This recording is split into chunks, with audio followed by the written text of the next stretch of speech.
Hello students, a very warm welcome to the Katyayan academy. जैसा कि आप सभी को पता है कि आज से हमारा paid board booster crash course start हो रहा है। ठीक है, तो अब से जो हमारी क्लासेस होंगी, लाइव क्लासेस होंगी, वो केवल आपको ऐप पर ही मिलेंगी। यूट्यूब पर या किसी दूसरे प्लेटफॉर्म पर ये क्लासेस अवेलेबल नहीं होंगी। तो आपके जो भी फ्रेंड्स हैं, जब हम लोग काफ़ी टाइम से दिसंबर से क्लासेस कर रहे हैं, तो काफ़ी सारे लोगों की आपस में फ्रेंडशिप हो गई होगी। तो जिन लोगों को अभी तक ये चीज़ पता नहीं है आपके फ्रेंड सर्किल में कि कात्यायन अकेडमी की जो लाइव क्लासेस हैं, जो पेड वाली लाइव क्लासेस हैं, अब वो केवल कात्यायन अकेडमी की ऐप पर ही होंगी, तो उनको आप इन्फॉर्म कर दीजिए जिससे वो लोग भी इस क्लास का बेनिफिट ले सकें। ओके, तो चलिए आज की अपनी पहली क्लास है और स्टार्ट करते हैं अपनी आज की पहली क्लास। ठीक है, तो किसी भी चीज को स्टार्ट करने से पहले हम लोग स्टडी के बारे में बात करें तो आज इतना अच्छा दिन है। ठीक है, माँ सरस्वती जी का दिन है। ठीक है, तो आज हम लोग सरस्वती जी के आशीर्वाद से क्या करते हैं, आज की क्लास स्टार्ट करते हैं और फिर से वापस से अब ये जो क्रैश कोर्स है ये थोड़ा सा स्पीड में चलेगा, थोड़ा सा तेज चलेगा। ठीक है, तो इसमें हम लोग सारे इंपॉर्टेंट टॉपिक्स जो है वो चैप्टर वाइज उसको कवर करेंगे और उनको कंप्लीट करने की कोशिश करेंगे। जैसे कि आज का अगर हम बात करें, ठीक है, तो आज का पहला हम लोग अपना टॉपिक देख लेते हैं। इसके पहले कात्यायन अकेडमी आप सभी को विश करता है वसंत पंचमी की, और हम लोग सभी लोग मिलकर एफर्ट करेंगे जिससे आपका जो बोर्ड में स्कोर होने वाला है वो 100% रहे। ओके, तो चलिए स्टार्ट करते हैं अपनी आज की क्लास और देखते हैं अपना आज का टॉपिक क्या है। ठीक है, टॉपिक ऑलरेडी आपको पहले से मिल जाता है। ठीक है, तो आज का जो टॉपिक है that is human I and source of energy. तो अगर हम लोग बात करें इन दोनों टॉपिक्स की, तो जो ह्यूमन आई और सोर्स ऑफ एनर्जी है, इन दोनों चैप्टर से काफी सारे टॉपिक्स रिड्यूस हो गए, इसलिए हमने आज इन दोनों चैप्टर्स को एक साथ में लिया हुआ है।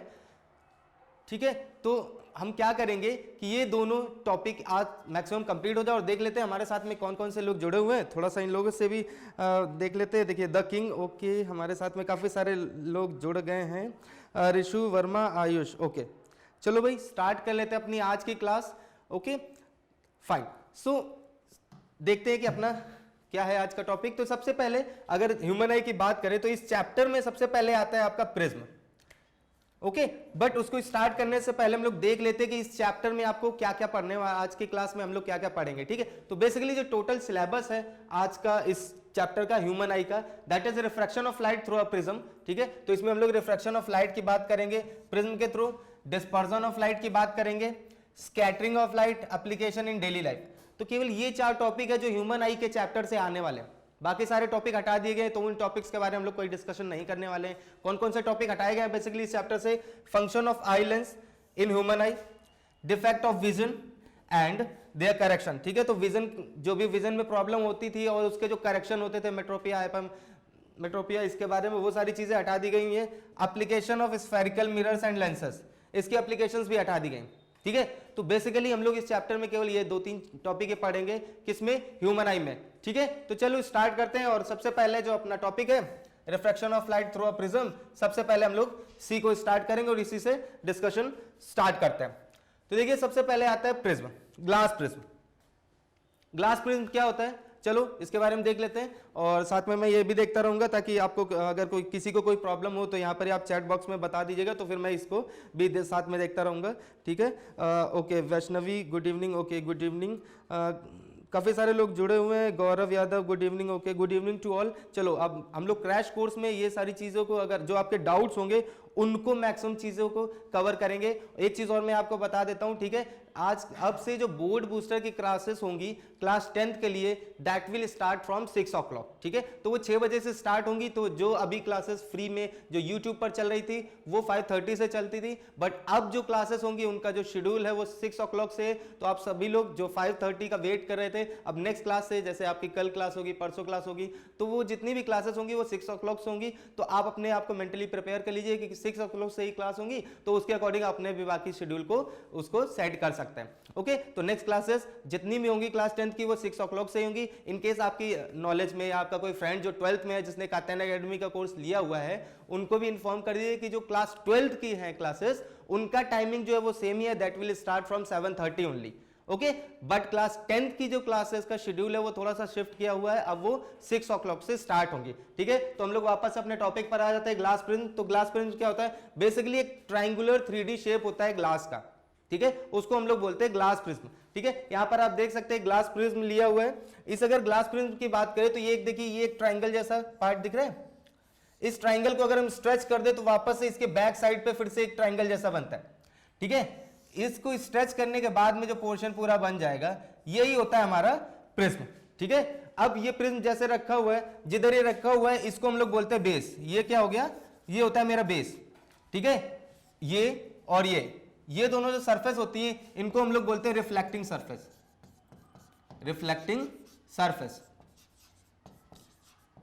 ओके। तो बेसिकली प्रिज्म के जो इंपॉर्टेंट पार्ट होता है वो दो ही होते हैं, एक तो रिफ्लेक्टिंग सरफेस जो एक इस साइड से हो गया, दूसरा इस साइड से हो गया, और दूसरा होता है बेस जिधर से वो रखते हैं, ठीक है। और इसके अलावा जो दो सरफेस होते हैं, एक इधर एक फ्रंट और दूसरा एक बैक साइड में होता है।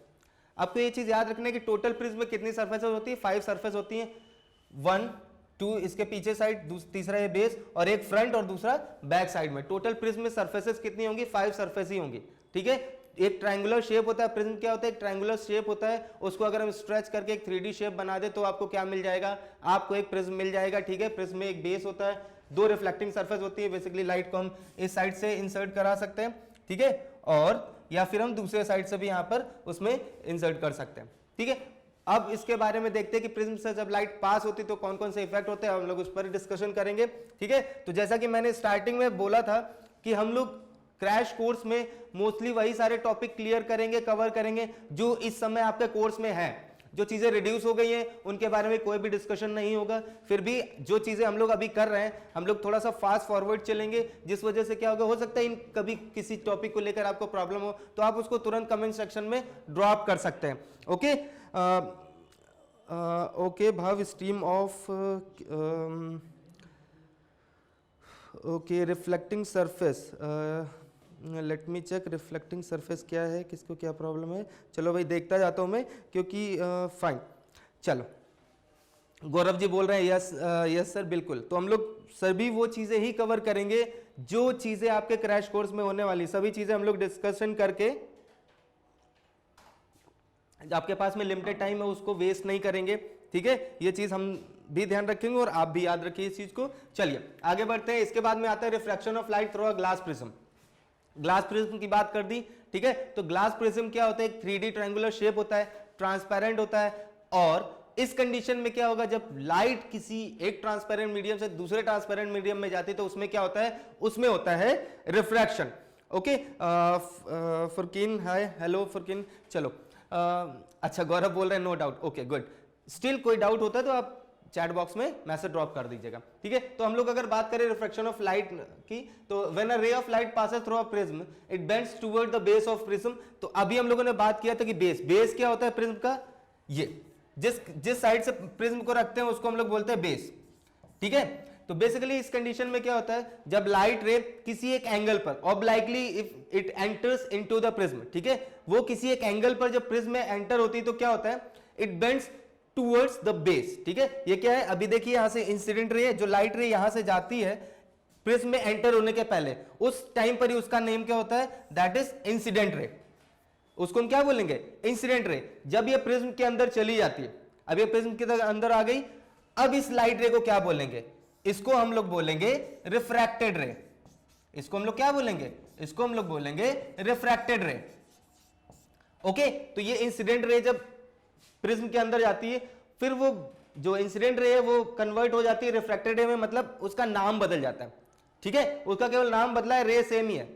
और जब ये इंसिडेंट रे रिफ्रैक्टेड रे में कन्वर्ट होती है तब क्या होता है, it bends toward the base. अभी ये देखिए बेस की तरफ बेंड हो गए, इसको इस पाथ पर जाना चाहिए था, ये जो एल वाला लाइन है ये इसकी एक्चुअल डायरेक्शन ऑफ इंसिडेंट है, ठीक है। ये क्या है, इंसिडेंट रे का जो एक्चुअल डायरेक्शन है वो ये है, बट ये इधर नहीं जाकर किधर हो गई, ये आर की तरफ बेंड हो गई, इस डायरेक्शन में आ गए, ठीक है। तो ये किस तरफ है, it is towards the base.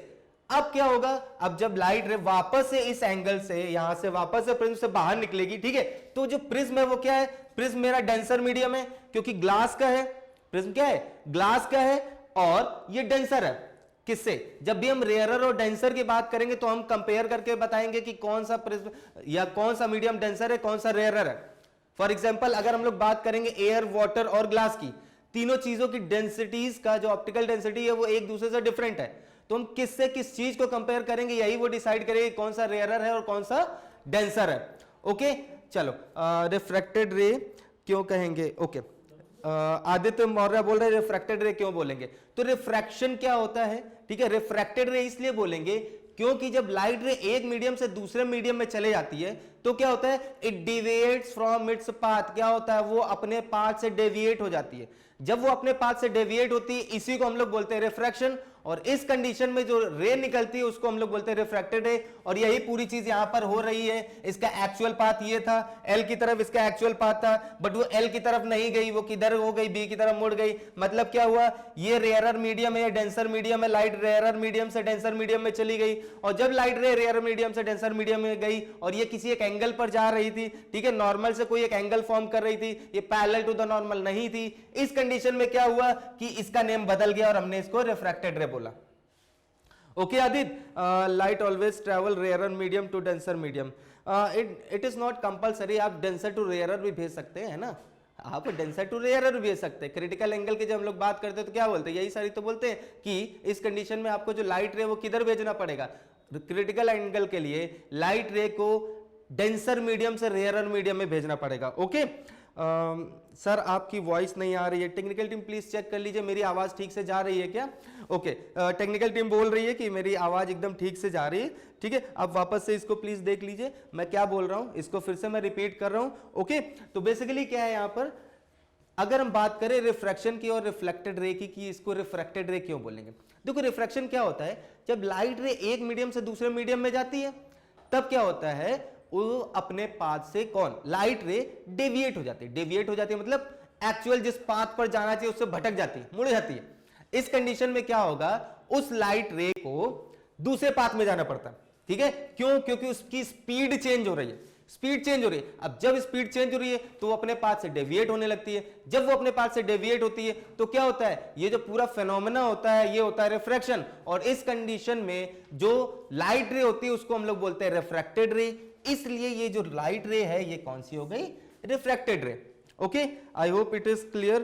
Okay, SDM बोल रहे आ रही है। ओके, किसी का video okay please technical team आप चेक करते रहिए वीडियो ठीक से जा रहा है क्या, क्योंकि कुछ बच्चे बोल रहे हैं कि ठीक से नहीं आ रहा है। But sir how find critical angle, critical angle के बारे में हम लोग जो अभी लाइट वाला जो चैप्टर है जिसने रिफ्लेक्शन और रिफ्रैक्शन डिस्कस करेंगे, उस वीडियो में हम लोग इसको डिस्कस करेंगे, उस लेक्चर में इसको पूरा अच्छे से क्लियर करेंगे, क्योंकि जो क्रिटिकल एंगल है ये बेसिकली उस चैप्टर से ही है, ठीक है। बट अभी आपको ये टॉपिक एक्सप्लेन करने के लिए मुझे उस वर्ड का यूज करना पड़ा, इसलिए मैं बता रहा हूँ। बट मैं क्रिटिकल एंगल थोड़ा सा शॉर्ट में आपको बता देता हूँ। क्रिटिकल एंगल में बेसिकली क्या होता है, लाइट रे दो ट्रांसपेरेंट मीडियम में, मतलब एक ट्रांसपेरेंट मीडियम से आती है दूसरे ट्रांसपेरेंट मीडियम में चली जाती है। जब लाइट रे एक ट्रांसपेरेंट मीडियम में आएगी दूसरे में चली जाएगी, ठीक है। डेंसर टू रेयरर जा रही है, समझिएगा, डेंसर टू रेयरर जा रही है, दोनों ट्रांसपेरेंट मीडियम है। बट कुछ एंगल होगा जिसके बाद में क्या होगा, दोनों ट्रांसपेरेंट मीडियम होने के बाद में भी लाइट रे एक मीडियम से दूसरे मीडियम में ना जाकर उसी मीडियम में आ जाती है, ठीक है। और ये जिस एंगल से स्टार्ट होता है उसको हम लोग बोलते हैं क्रिटिकल एंगल, और उसके बाद में क्या होता है, लाइट रे जिस मीडियम में जाती है उसी मीडियम में वापस आ जाती है, जबकि दो ट्रांसपेरेंट मीडियम में। इसको हम लोग बोलते हैं टोटल इंटरनल रिफ्लेक्शन। इसको हम लोग क्या बोलते हैं, टोटल इंटरनल रिफ्लेक्शन, ठीक है। अभी रेनबो वगैरह का बारे में भी डिस्कस करेंगे, तो उस कंडीशन में भी यही होता है। और अगर हम लोग बात करें एयर और वाटर की, तो एयर और वाटर के लिए जो क्रिटिकल एंगल है वो कितना है, दैट इज 49 डिग्री। कितना है वो, दैट इज 49 डिग्री। ओके, चलो आगे बढ़ जाते हैं। लाइव क्लास 6 बजे से कब तक चलेगी, हम लोग इस चैप्टर को पूरा कंप्लीट करेंगे, ठीक है। अब से जो ड्यूरेशन रहेगा वो इसके अकॉर्डिंग रहेगा कि हम लोग जो टॉपिक लेंगे, जो चैप्टर लेंगे, उस चैप्टर को पूरा कंप्लीट करेंगे, उसके बाद में हमारी क्लास खत्म हो जाएगी। Hopefully it will go around 7 o'clock to 7:10 7:15, ठीक है। इससे ऊपर नहीं जाएगी, ठीक है। 7 से 7:15 के बीच में जो क्लास है अपनी वो हम लोग कंप्लीट कर लेंगे। Okay, yes, then sir third ray is also refracted but not called refracted, which one, this emergent ray. Okay, emergent ray, okay, see what is the difference between this. तो देखो refracted रे के लिए आपको जो actual रे है उसको हम इंसिडेंट रे बोल रहे हैं। इमर्जेंट रे के लिए इंसिडेंट रे नहीं है, इमर्जेंट रे के लिए वो इंसिडेंट रे नहीं है, ये रिफ्रैक्टेड रे ही है। तो रिफ्रैक्टेड रे जब वापस है उस मीडियम में वापस जाती है तब उसको हम लोग बोलते हैं emergent ray. Okay Vaishnavi, I hope आपका जो डाउट था वो क्लियर हो गया होगा। ओके, गौरव बोल रहा है अप्रोक्स 1.66, बिल्कुल correct, you are right. Refractive index of the prism, okay चलो हम लोग आगे बढ़ते हैं, ठीक है। अब यहां पर देखो एंगल ऑफ डेविएशन क्या होता है। एंगल ऑफ डेविएशन क्या होता है? टोटल, बेसिकली अगर हम लोग बात करें, देखो इंसिडेंट रे का जो डायरेक्शन है वो इधर है, बट अभी जो इमर्जेंट रे है वो इस तरफ आ गई, तो ये जो टोटल एंगल होता है इसके बीच का, ये क्या हो गया? This is called angle of deviation. कितना वो अपने पाथ से डेविएट हो गई, that is called angle of deviation. Okay, तो एंगल ऑफ डेविएशन क्या हो गया आपका? जो इमर्जेंट, यहां पर ही देख रहे हैं इमर्जेंट रे जो है, ठीक है, ये वाला, इसके बीच का जो इंसिडेंट रे और इमर्जेंट रे के बीच का जो एंगल है that is called emergent ray. Okay sir आप अटक गए बेटा, it can be due to some network issue, आप इंटरनेट चेक कर लीजिए।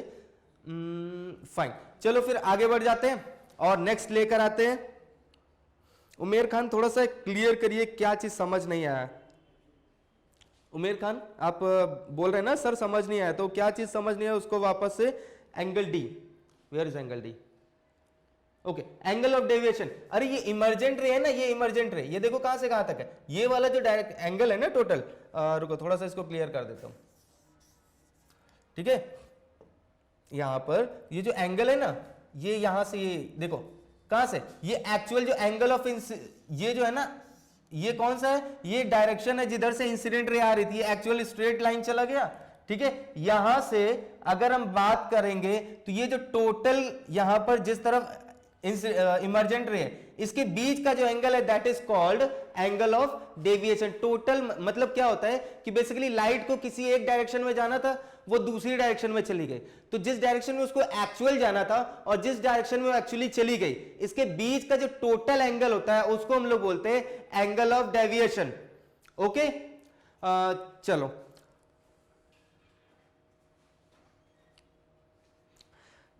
ओके द किंग सर मैं Anubhav. Okay, angle I equals to angle R, कुछ दिख नहीं रहा है, hi critical angle. Okay, critical angle क्या होता है? चलो हम लोग क्रिटिकल एंगल के बारे में थोड़ा सा डिस्कस कर लेते हैं, अब बता ही देते हैं जब थोड़ा सा देखो मान लो क्या है कि मैं इस तरफ डायग्राम बनाता हूँ, यहाँ पर ये मेरा एक बाउंड्री है जिसके ऊपर क्या है, यहाँ पर एयर है, ठीक है, और ये ग्लास है, ठीक है। क्रिटिकल एंगल की बात कर रहे हैं, इस कंडीशन में क्या होता है, ये मेरा नॉर्मल हो गया, ये नॉर्मल है। अब लाइट रे अगर ग्लास टू एयर, इसको वाटर लेते हैं, let's just wait for a while, let me take it water, ठीक है, वाटर ले लेते हैं इसकी जगह पर, ठीक है, ये वाटर हो गया। अब वाटर की कंडीशन में देखो ये डेंसर है और ये रेयरर है। अब इस कंडीशन में क्या होगा, इस angle I equals to angle R, बेटा एंगल आई और एंगल आर जो होते हैं वो कब होते हैं? वो होते हैं रिफ्लेक्शन के टाइम पर। अभी तो रिफ्रैक्शन हो रहा है, रिफ्रैक्शन में क्या होता है, light ray either it will bend towards the normal और it will bend away from the normal. इस कंडीशन में क्या होता है, एंगल की बात नहीं करते, sine of angle of I, sine of angle of R, sine भी लेते हैं बेटा रिफ्रैक्शन के टाइम पर, साइन की भी बात करते हैं, ठीक है। तो साइन लेना पड़ेगा, तब आपका जो वैल्यू आएगा वो इक्वल रहेगा। Angle r means refractive index, angle r, sine of angle of i to the sine of angle of r is called refractive index. Okay, चलो इसके बारे में देख लेते हैं। तो बेसिकली क्या होता है इस कंडीशन में, जब लाइट रे ऐसे में क्या होगा, लाइट रे मान लो इधर से जा रही है, अब क्या है कि ये वाटर टू एयर जा रही है, वाटर टू एयर जा रही है, तो क्या होगा, it will bend away from the normal. अभी देखो अवे फ्रॉम द नॉर्मल जा रही है, हम लोग क्या करते हैं, ये मेरा एंगल ऑफ इंसिडेंस है, एंगल ऑफ इंसिडेंस को क्या करते हैं, इंक्रीज कर लेते हैं इधर से, तो ये और इधर आएगा, इधर से ये और इधर आएगा। एक कंडीशन क्या होगा कि देखिए ये मेरा जो इंसिडेंट रे है, ये सभी इंसिडेंट रे के लिए एक कंडीशन ऐसा आएगा कि ये जो एंगल होगा उसके लिए जो रिफ्रैक्टेड रे होगा, जो रिफ्रैक्टेड रे होगी वो नॉर्मल से एंगल जो बनाएगी that will B 90 degree, that will B 90 degree.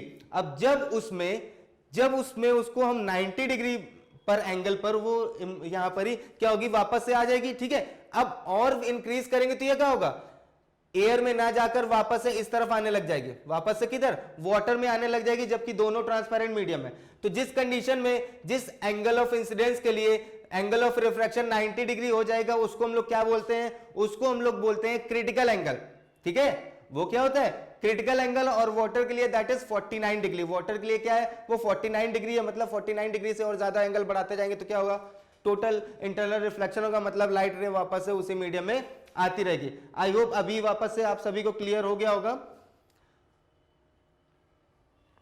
चलो एक बार चेक कर लेते हैं अगर किसी को प्रॉब्लम है। बेस ही क्यों कहेंगे उसे? ओके चलो भाई ये भी बता देते हैं कि उसको बेस क्यों कहेंगे।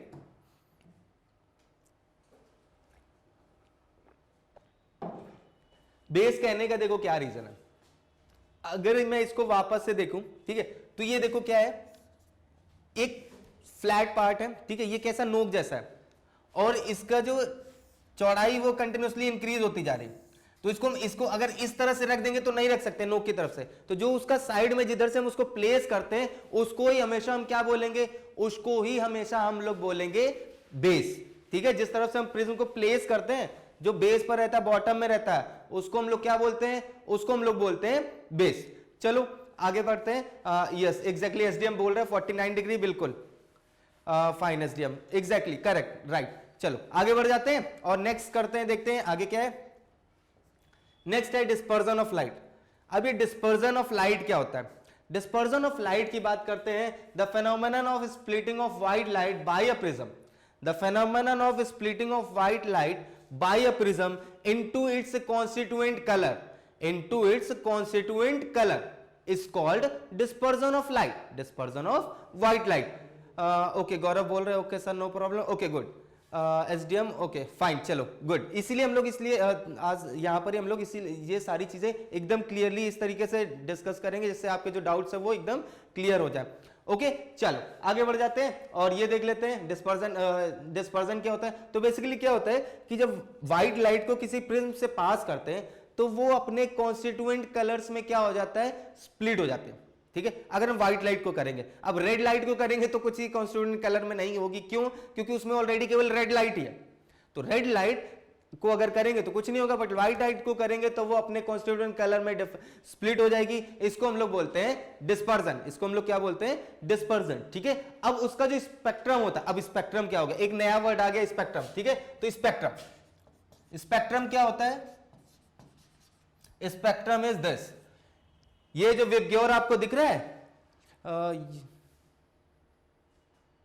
ओके एक और इंपॉर्टेंट चीज ये है आपके लिए कि जो लाइव क्लास अभी हम लोग चला रहे हैं, ठीक है, ये ऐसा नहीं है कि 1 घंटे के बाद में खत्म हो जाएगी, ठीक है। क्या होगा, ये क्लास 1 घंटे बाद भी अवेलेबल रहेगी ऐप पर। मतलब क्या है कि इन केस आपके इंटरनेट में प्रॉब्लम हो जाती है, मान लीजिए आपके फोन की बैटरी लो हो जाती है, ठीक है, या किसी रीजन की वजह से कोई भी बहुत सारे टेक्निकल इश्यूज हो सकते हैं, तो आपको इस चीज के लिए परेशान बिल्कुल नहीं होना है कि अरे मेरी लाइव क्लास मिक्स हो गई 6 से 7 के बजे के बीच में ही थी, इसके बाद में अब क्या होगा। तो बिल्कुल परेशान नहीं होना है, ठीक है। कात्यायन अकेडमी आपके लिए इसीलिए इतना आपको फोर्स कर रहा था कि आप क्रैश कोर्स लीजिए, जिससे क्या है कि आपको ये जो लाइव क्लास हो रही है ऐप पर बाद में भी अवेलेबल रहेगी।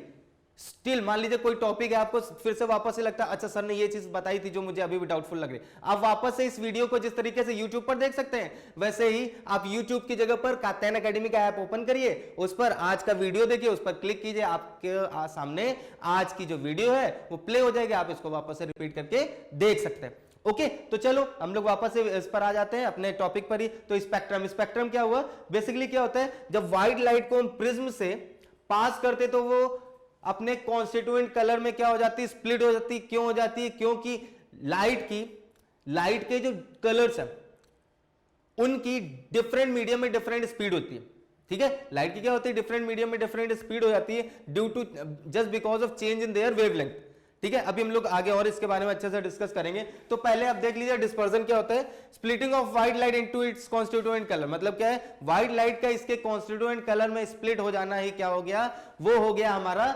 Dispersion of light. चलो आगे बढ़ जाते हैं, ठीक है। आई होप डिस्पर्जन में किसी को प्रॉब्लम नहीं होगी। चलो स्पेक्ट्रम जिसकी हम लोग जस्ट अभी बात कर रहे थे, वो आ गया हमारे सामने प्लीज, ठीक है। तो यहां पर देखिए क्या हो रहा है, अगर हम बात करें स्पेक्ट्रम की, तो स्पेक्ट्रम में देखिए व्हाइट लाइट यहां से जा रही है, प्रिज्म से पास हुई। अब प्रिज्म से जब पास हुई तो क्या हुआ कि लाइट जो है वो अपने डिफरेंट कलर्स के कॉन्स्टिट्यूएंट में पास हो गई, स्प्लिट हो गई। अब देखिए क्या हुआ, ये इस तरीके से जा रही है, अब देखिए क्या हुआ, ये वापस से सबसे नीचे वॉयलेट आया, फिर Indigo, blue, green, yellow, orange, red, यही पूरा क्या हो गया, ये हो गया मेरा स्पेक्ट्रम।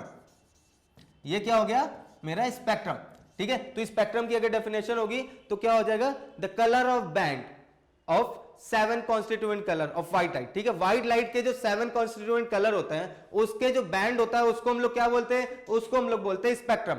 ये ऐसा होता क्यों, ऐसा इसलिए होता है कि जब लाइट एक मीडियम से दूसरे मीडियम में जाती है तो क्या होता है कि उसकी स्पीड चेंज होती है। अब जैसे लाइट की स्पीड चेंज होती है उसी कंडीशन में क्या होता है कि लाइट के साथ में उसके जो कॉन्स्टिट्यूएंट कलर हैं उनकी भी स्पीड जो है वो चेंज होती रहती है, चेंज हो जाती है। और वो कैसी होती है, वो उनके वेवलेंथ पर डिपेंड करती है, ठीक है। अगर हम इस ऑर्डर की बात करें तो ये ऑर्डर कैसा है, इस ऑर्डर की अगर हम बात करें तो ऑर्डर कैसा है, ये पूरा है वेवलेंथ के इंक्रीजिंग ऑर्डर में, इंक्रीजिंग ऑर्डर में, इंक्रीजिंग ऑर्डर किसके, increasing order of wavelength, okay, wavelength के इंक्रीजिंग ऑर्डर में। अब जब ये वेवलेंथ के इंक्रीजिंग ऑर्डर में है तो इसका मतलब क्या है, जिसका वेवलेंथ ज्यादा होगा, जिसका वेवलेंथ ज्यादा होगा वो क्या होगा, वो कम डेविएट होगा, और जिसका वेवलेंथ कम होगा वो ज्यादा डेविएट होगा, ओके।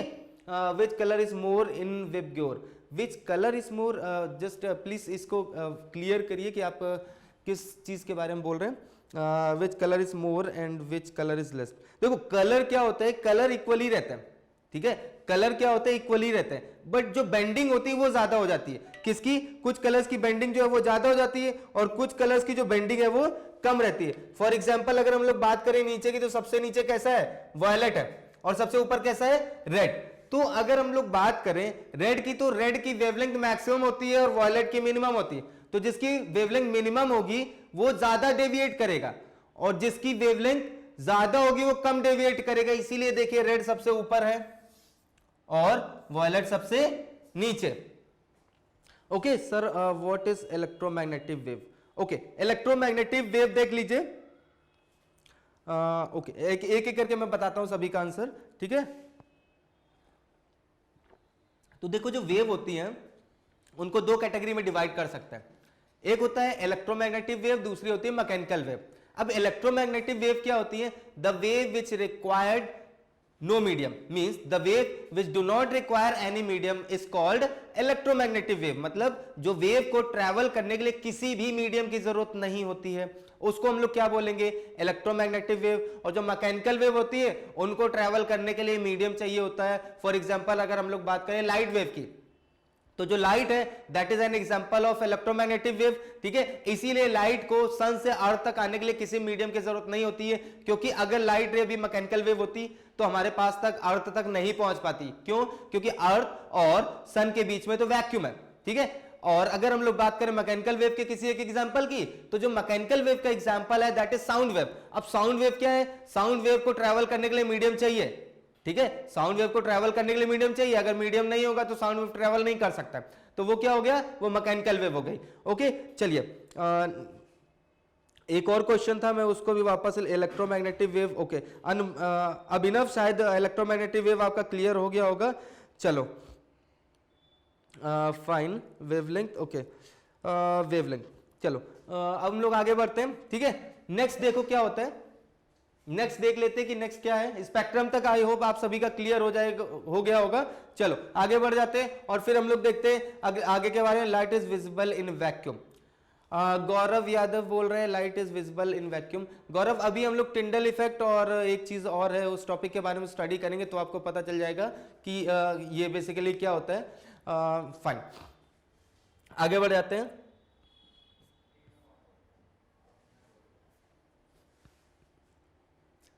ओके फाइन, तो चलो यहां से अब हम लोग आगे बढ़ते हैं और नेक्स्ट स्टेप देखते हैं कि नेक्स्ट क्या है। जस Kohinoor, hello. Okay hello Kohinoor, next time से टाइम पर आओ, आप शायद लेट हो गए। मोहित दुबे बोल रहे हैं टिंडल इफेक्ट। बेटा टिंडल इफेक्ट आप अगर मतलब चैप्टर में देखेंगे तो टिंडल इफेक्ट अभी आगे आने वाला है, ठीक है। तो हम लोग थोड़ा सा एक सीरीज में चल रहे हैं ना, टॉपिक ये चैप्टर पूरा खत्म करना है तो हम लोग खत्म करके ही रहेंगे। ओके बिल्कुल बिल्कुल बिल्कुल, चलो आगे बढ़ जाते हैं।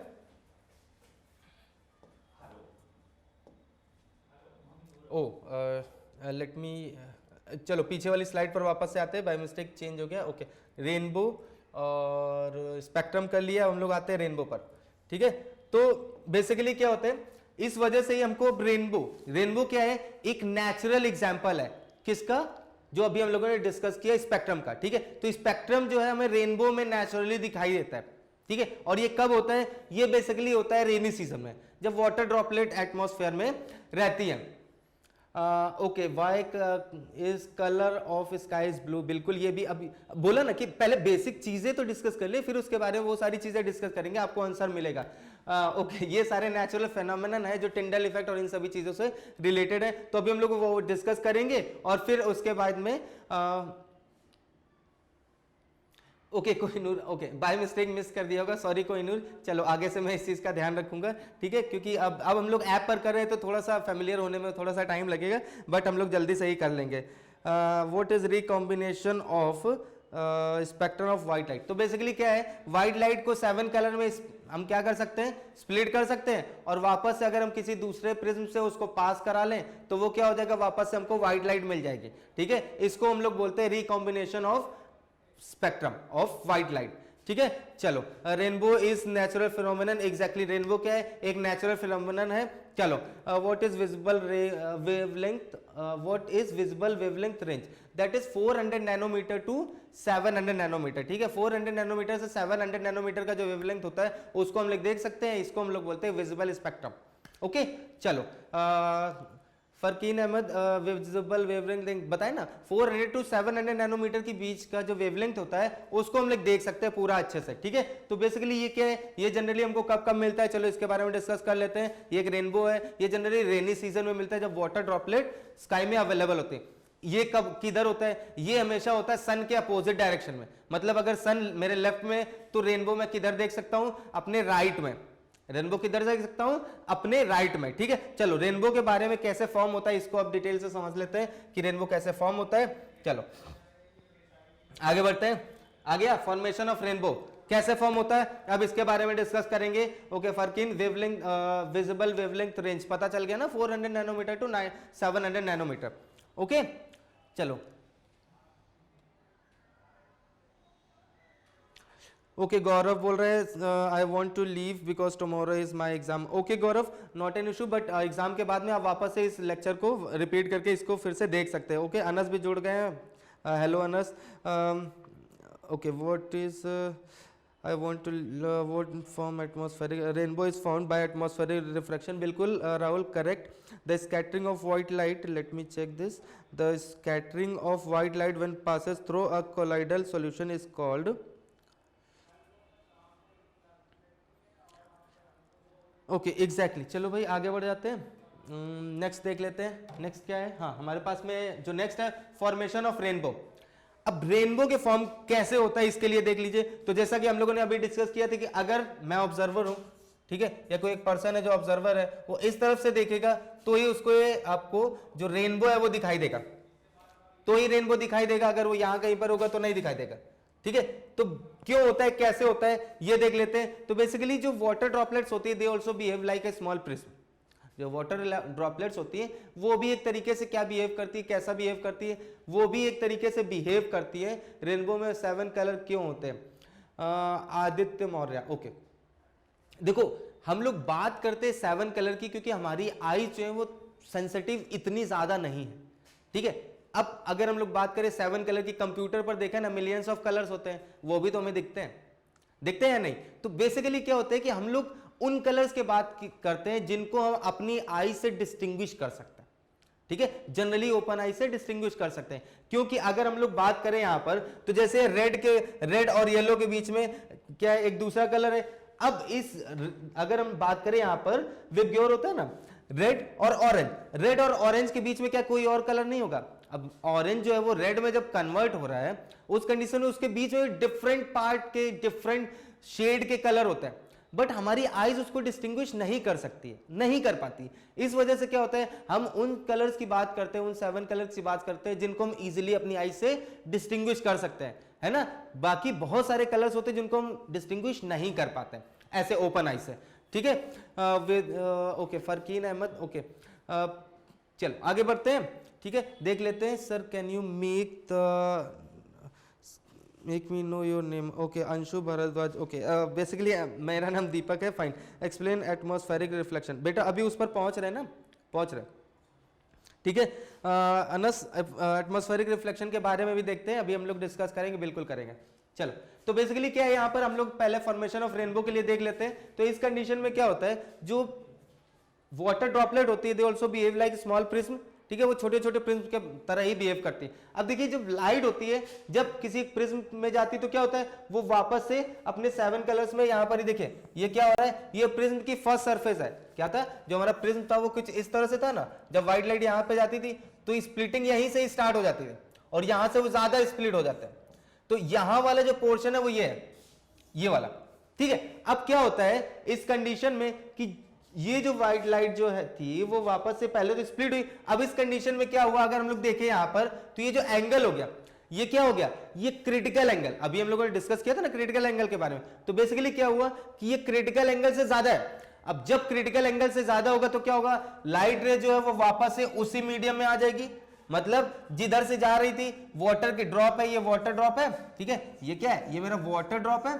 तो वाटर ड्रॉप से जा रही थी और वाटर ड्रॉप के अंदर ही वापस आ गई, ठीक है, ये वाटर ड्रॉप के ही अंदर आ गई। अब जब ये वापस से वाटर ड्रॉप के अंदर आ गई तो वापस से जब यहां पर रिफ्रैक्शन होगा तब क्या होगा, यहां पर जो बैंड ऑफ कलर है आपको वापस से मिलेगा और ये आर्क शेप में रहता है, ठीक है, और इसी को हम लोग बोलते हैं रेनबो। तो हम लोग जो पार्ट देखते हैं वो यहां से देखते हैं, ये बन जाता है मेरा रेनबो।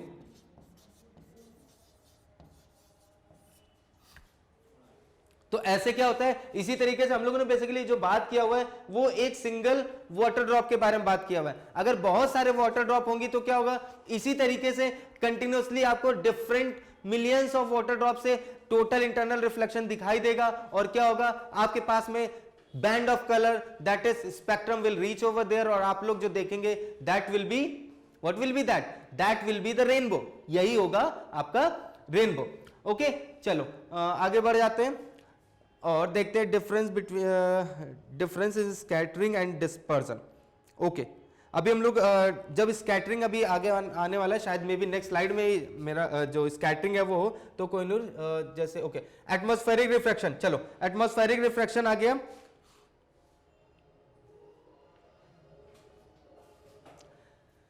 ठीक है। तो अब हम लोग बात करेंगे एटमॉस्फेरिक रिफ्रैक्शन के बारे में कि एटमॉस्फेरिक रिफ्रैक्शन क्या होता है। तो देखो जो अर्थ है उसके ऊपर एटमॉस्फेयर है। अब जो अर्थ है उसके ऊपर जो एटमॉस्फेयर है वहां पर कहीं का टेम्परेचर ज्यादा है, कहीं का टेम्परेचर कम है, ठीक है। इसके बाद में अगर हम लोग ऊपर की तरफ जाते जाएंगे तो एयर की डेंसिटी अलग है, नीचे की तरफ मतलब अर्थ के जो क्लोजेस्ट सरफेस है, जो क्लोजेस्ट रीजन है, वहां पर जो एयर की डेंसिटी हो जाता है। मतलब क्या है कि अगर हम बात करें अर्थ के एटमॉस्फेयर की, उस पूरे एटमॉस्फेयर में जो एयर की डेंसिटी है वो डिफरेंट है, डिफरेंट लेवल पर डिफरेंट है, इवन डिफरेंट प्लेस पर भी डिफरेंट है। इस वजह से क्या होता है कि वहां पर रिफ्रैक्शन होता है। क्यों? क्योंकि जब डेंसिटी डिफरेंस है तो क्या होगा, इसी वजह से तो क्या होता है, रिफ्रैक्शन होता है। रिफ्रैक्शन कैसे होता है, रिफ्रैक्शन के लिए दो ट्रांसपेरेंट मीडियम चाहिए होते हैं, ठीक है। एयर ही है बट उनकी डेंसिटी अलग है, तो ट्रांसपेरेंट डिफरेंट मीडियम हो गए। इस कंडीशन में क्या होता है कि वहां से जो रिफ्रैक्शन होता है उसको हम लोग बोलते हैं एटमॉस्फेरिक रिफ्रैक्शन। जैसे अगर हम लोग बात करें कोल्डर रीजन की और हॉट रीजन की, तो हॉट रीजन की जो एयर है उसकी डेंसिटी कम होगी और कोल्ड रीजन की जो एयर है उसकी डेंसिटी ज्यादा होगी। ऐसे ही अगर हम लोग ऊपर जाएं, अर्थ के सरफेस से ऊपर जाते जाए तो क्या होगा, डेंसिटी कम होती जाएगी, एयर की डेंसिटी कम होती जाएगी। और अर्थ के पास में आते जाएंगे, अर्थ के सरफेस के पास में आते जाएंगे तो क्या होगा, उस कंडीशन में जो एयर की डेंसिटी है वो इंक्रीज होती जाएगी। ओके, चलो आगे देख लेते हैं, ठीक है कि अच्छा ओके द किंग बोल रहे हैं कि मेरा चैट नहीं चल रहा है, आप चेक कर लीजिए, पता शायद मे भी कोई इशू हो, ठीक है। चलो आगे बढ़ते हैं, ठीक है। तो आई होप एटमॉस्फेरिक रिफ्रैक्शन में आपको कोई प्रॉब्लम नहीं होगी। अगर किसी को कोई प्रॉब्लम है जल्दी से तो वापस से चैट बॉक्स में मैसेज ड्रॉप कर दीजिए, तो हम वापस से इसको डिस्कस कर लेंगे। ओके, चलो फिर हम लोग आगे बढ़ जाते हैं। और अभी एसडीएम का जो आंसर क्वेश्चन है कि the reflection of light from an object in all direction is called scattering of light. Okay, बिल्कुल एसडीएम करेक्ट हो। हम लोग क्या करेंगे इसमें थोड़ा सा मैं थोड़ा सा पॉलिश अप करूंगा उसको, थोड़ा सा और आपका अंडरस्टैंडिंग के लिए और अच्छे से इसको बताता हूं अभी। बट हम लोग अब चलते हैं आगे। आई होप एटमॉस्फेरिक रिफ्रैक्शन में आपको प्रॉब्लम नहीं होगी। चलो फिर हम लोग क्या करते हैं, आगे बढ़ जाते हैं और देखते हैं advance sunrise and delayed sunset. Okay, okay okay no problem, fine, the king बोल रहा है अब चल रहा है, ओके गुड, चलो आगे बढ़ जाते हैं। दोबारा फाइन, ठीक है।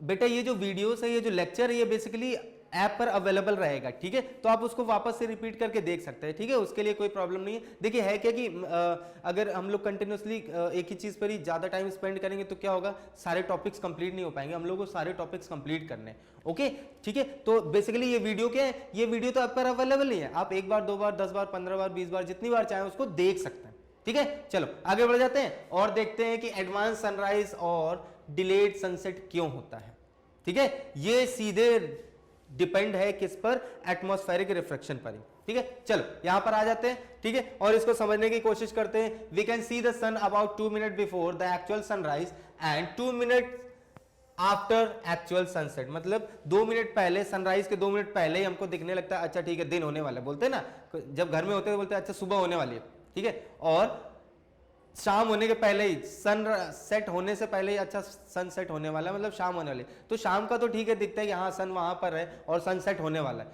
बट मॉर्निंग में ऐसे कैसे गेस कर लेते हैं, उसके लिए यही चीज है, और इसके लिए एक तरह से स्कैटरिंग भी रिस्पॉन्सिबल है। कैसे रिस्पॉन्सिबल है वो हम लोग अभी डिस्कस करेंगे।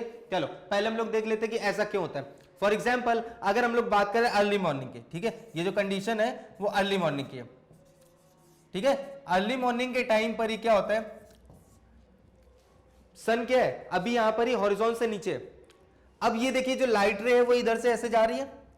अब लाइट रे की बात करें तो ये इस यहां का जो मीडियम होगा वो कैसा होगा, रेयरर होगा, ठीक है, और जो एटमॉस्फेयर है वो कैसा होगा, एटमॉस्फेयर विल बी डेंसर।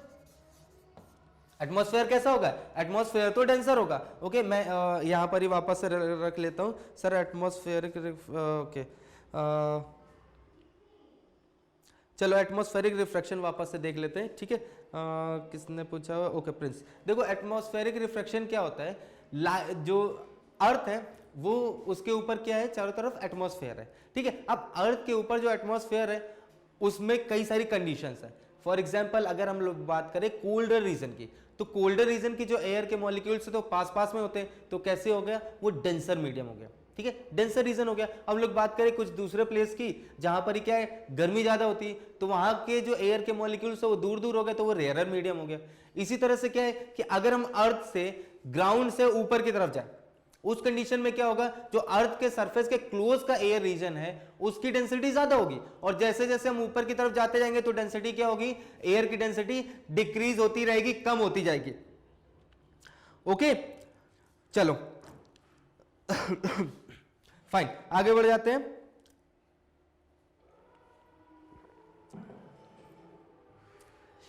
अच्छा आदित्य बोल रहे हैं कि रेयर और डेंसर बता दीजिए, ओके बिल्कुल वो भी बताऊंगा, पहले ये समझ लीजिए, ठीक है। तो इस कंडीशन में इस वजह से क्या होता है, जब लाइट रे एयर में ही एक जगह से दूसरी जगह जाती है तो उसको एयर के डिफरेंट मीडियम मिलते हैं। अब जब एयर के डिफरेंट मीडियम मिलेंगे तो क्या होगा, लाइट रे अपने पास से डेविएट होगी, क्यों, क्योंकि वो एयर में डिफरेंट डेंसिटीज के मीडियम से पास हो रही है, तो इसको हम लोग बोलते हैं एटमॉस्फेरिक रिफ्रैक्शन। क्यों, क्योंकि जब लाइट रे एक ट्रांसपेरेंट मीडियम से दूसरी डेंसिटी के ट्रांसपेरेंट मीडियम में जाती है तो अपने पास से डेविएट होती है। इसको हम लोग क्या बोलेंगे, इसको हम लोग बोलते हैं एटमॉस्फेरिक रिफ्रैक्शन। और अगर हम बात करें सनसेट की, इधर okay, scattering means flickering, okay okay fine. चलो रेयर और डेंसर की क्या होता है, तो रेयर और डेंसर क्या होता है कि जिसमें जो मीडियम है वो ट्रांसपेरेंट है, बट उसके जो मॉलिक्यूल्स होंगे वो कैसे होंगे, अगर पास पास में तो क्या हो गया, वो डेंसर हो गया, और अगर हम बात करें कि उसके मॉलिक्यूल्स दूर दूर है और ट्रांसपेरेंट मीडियम ही है तो क्या होगा, उस कंडीशन में क्या होगा, उस कंडीशन में उस मीडियम को हम लोग बोलेंगे रेयर मीडियम। अगर मॉलिक्यूल्स दूर दूर है, पास पास में है तो उसको हम क्या बोलेंगे, डेंसर मीडियम। फॉर एग्जांपल अगर हम लोग बात करें वाटर और एयर की, तो वाटर के मॉलिक्यूल्स पास पास में होते हैं और जो एयर के मॉलिक्यूल्स होते हैं वो दूर दूर होते हैं, बट उन दोनों के थ्रू हम देख सकते हैं, तो वो क्या हो गए, ट्रांसपेरेंट मीडियम हो गए, और उसके मॉलिक्यूल्स दूर दूर में है तो वो रेयर मीडियम हो गया, और जिसके मॉलिक्यूल्स पास पास में है उसको हम क्या बोलेंगे, डेंसर मीडियम, ठीक है। चलो आगे बढ़ जाते हैं। फाइन देख लेता हूं किसी का अगर कोई प्रॉब्लम है, चलो why planets do not twinkle. Okay, अभी आ रहा है। अभी हम लोगों ने एटमॉस्फेरिक रिफ्रैक्शन डिस्कस किया है, अब हम लोग डिस्कस कर रहे हैं advance sunrise and delay sunset. ठीक है, तो जल्दी से डिस्कस कर लेते हैं इसको, फिर आपका जो नेक्स्ट टॉपिक है वो भी आ जाएगा। चलो, यहां पर क्या होता है कि अब देखिए, यहां मान लीजिए सन है इस कंडीशन में, ये मेरा सन है, ये बेसिकली सन की पोजीशन है। ठीक है, अब देखो क्या है कि सन अभी हॉरिजॉन से नीचे है, बट यहां पर ये देखो रेयरर मीडियम है और ये मेरा डेंसर मीडियम है। अब जब ये रेयरर मीडियम से डेंसर मीडियम में जाएगा तो क्या होगा, it will bend, where it will bend, it will bend towards the normal. अब देखो ये क्या है, ये रेयरर है और ये डेंसर है। अब ये क्या हो रहा है, यहां से जा रहे तो ये क्या हो रहा है, नॉर्मल की तरफ बेंड होगी। अब जब ये नॉर्मल की तरफ बेंड हो गई तो किधर बेंड हो गई, ऑब्जर्वर की तरफ, मतलब जिधर मैं स्टैंड कर रहा हूं, मैं जिस जगह पर हूं उस तरफ मेरी तरफ लाइट रे बेंड हो गई। तो मुझे क्या लगेगा कि जो सन है वो किधर है इस कंडीशन में, क्योंकि मैं तो इधर से आता हुआ लाइट रे को देख रहा हूं, तो मुझे उसकी जो एपरेंट कंडीशन लगेगी वो ये लगेगी, ये सन की एपरेंट कंडीशन लगेगी। ठीक है, बट वो इधर है, क्यों, क्योंकि यहां पर रिफ्रैक्शन हो रहा है। और वो रिफ्रैक्शन क्यों हो रहा है, वो रिफ्रैक्शन इसलिए हो रहा है, वो इस रिफ्रैक्शन इसलिए हो रहा है क्योंकि यहां पर लाइट रेस की डिफरेंट एंगल पर आ रहा है, लाइट रेस डिफरेंट एंगल पर आ रही है, और वहां पर उस कंडीशन में क्या हो रही है, लाइट रे एक डेंसिटी के, एक ऑप्टिकल डेंसिटी के डिफरेंट मीडियम से, रेयरर मीडियम से दूसरी ऑप्टिकल डेंसिटी के डेंसर मीडियम में एंटर हो रही। क्योंकि अगर हम बात करें एटमॉस्फेयर की, जो इसका आउटर पार्ट होता है वो रेयरर की तरफ बिहेव करता है, और जो अंदर का पार्ट होता है वो डेंसर की तरफ करता है। वो किसकी तरफ बिहेव करता है, वो डेंसर की तरफ बिहेव करता है। ओके, अंजलि राय बोल रहे what are the values of angle of refraction and this value of angle of refraction and reflection. It can be change, क्योंकि सन जो है वो एक जगह पर नहीं है, सन धीरे धीरे ऊपर की तरफ आ रहा है, ये धीरे धीरे ऊपर की तरफ आता है, ऐसा नहीं यही रहेगा, हमें ऐसा ही लगेगा वहीं पर ही। तो ये एंगल हमेशा क्या होता है, चेंज होता रहता है। अब हम अगर बात करें मॉर्निंग में सन किधर होता है, मॉर्निंग में सन हमारे एक तरफ होता है, आफ्टरनून में क्या होता है, नून में क्या होता है, जस्ट ऊपर होता है, फिर इवनिंग के टाइम पर वो सीधे एक साइड में चला जाता है। ठीक है, ईस्ट से वेस्ट तक, तो वो ईस्ट से वेस्ट तक दूसरी तरफ जा रहा है ना, तो एंगल तो कंटिन्यूसली चेंज हो रहा है, वो फिक्स थोड़ी ना। ठीक है, चलो आगे बढ़ जाते हैं। Abhijeet, I don't understand sir. Abhijeet, क्या चीज समझ नहीं आया, एक बार वापस से मैसेज ड्रॉप करो, चलो फिर हम लोग डिस्कस करेंगे। सॉरी,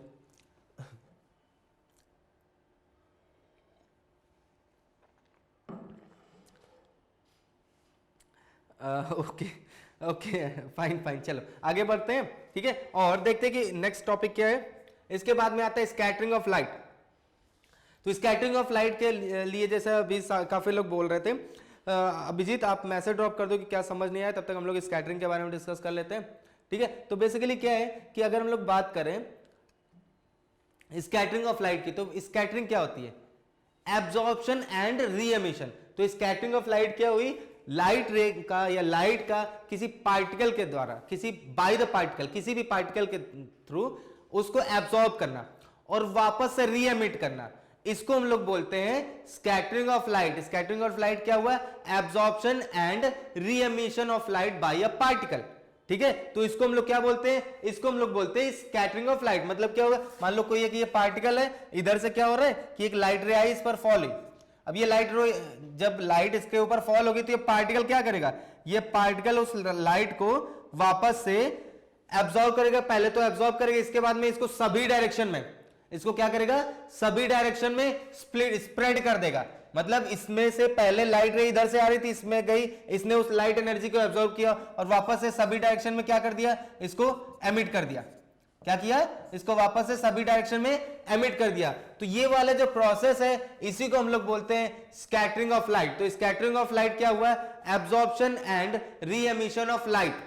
ठीक है, और इसका हमारी लाइफ में बहुत ही ज्यादा इंपॉर्टेंट है, इसका हमारी लाइफ में बहुत ही ज्यादा इंपॉर्टेंट है। वैष्णवी बोल रही speed of light is more in denser और रेयरर मीडियम। बेटा रेयरर मीडियम में स्पीड ऑफ लाइट जो है वो मैक्सिमम होगी या ज्यादा होगी, और डेंसर मीडियम में कम होगी। ठीक है, डेंसर मीडियम में जो लाइट है वो स्लो डाउन होती है और रेयरर मीडियम में फास्ट होती है। इसीलिए लाइट की जो मैक्सिमम स्पीड है वो क्या है, 3 × 10⁸ मीटर पर सेकेंड। किधर, कहां पर, वैक्यूम में या फिर एयर में। इसके अलावा हम किसी भी मीडियम की बात करें, लाइट की जो स्पीड है वो रिड्यूस ही हो जाती है, कम ही हो जाती है। Okay, A phenomenon of spreading of white light is called scattering of light. Mohit Dubey, exactly you are correct, but एक वर्ड उसमें और ऐड करिए, absorption. Absorption भी होता है, पहले absorption होता है, उसके बाद में re-emission होता है। ओके ओके, तुषार बोल रहे हैं सर आप हमारी तो सुनिए। तुषार क्या हुआ, क्या चीज बताओ बताओ। अनस बोल रहे हैं एग्जाम्पल ऑफ स्कैटरिंग। बिल्कुल, एग्जाम्पल ऑफ स्कैटरिंग क्या होती है अभी हम लोग इसके जस्ट बाद में डिस्कस करने वाले। तो चलो, example of colour, twinkling of star is due to the atmospheric reflection of their light. Exactly, बिल्कुल करेक्ट। यहाँ पर example of scattering in vacuum, Gaurav Yadav in vacuum, example of scattering. Sir आप तुषार क्या ये तो बता दो क्या हो गया, क्या चीज नहीं सुन रहे हैं ये तो बताओ। एग्जाम्पल ऑफ स्कैटरिंग, देखो स्कैटरिंग के बहुत सारे एग्जाम्पल्स हैं।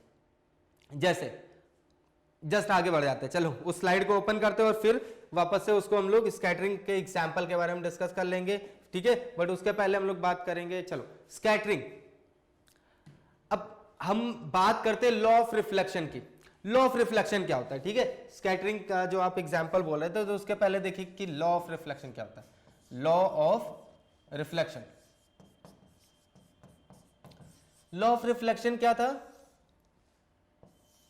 ये अगर कोई एक मेरा क्या है, ये कोई मेरा मिरर है, लाइट रे इधर से ऐसे आती है, वापस से इधर चली जाती है, ठीक है। ये मेरा नॉर्मल है, ये इंसिडेंट रे है, ये क्या है, इंसिडेंट रे है, ठीक है। और जो इस तरफ वापस से रिफ्लेक्शन के बाद में आ गई, ये हो गई मेरी रिफ्लेक्टेड रे।